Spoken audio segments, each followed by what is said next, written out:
The preamble to RTI Act. The preamble of RTI Act 2005 is an important clause of the Act which gives an insight into the aim and objective which the framers of the law had in mind when it is conceived.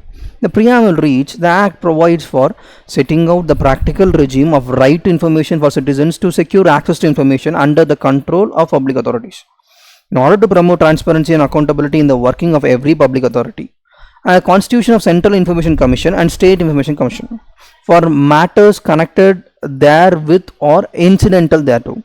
The preamble makes a reference to the country being a democracy, saying that whereas the Constitution of India has established a democratic republic and whereas democracy requires an informed citizenry, a transparency of information which are vital to its function, also to contain corruption and to hold government and its instrumental accountable to the government.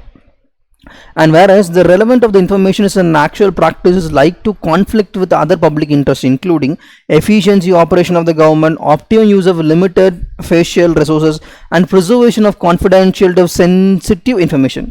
It is the soul of the Act has been often been referred by the CIC for the interpretation of the Act, and it clearly defines the aim and objective of the Act.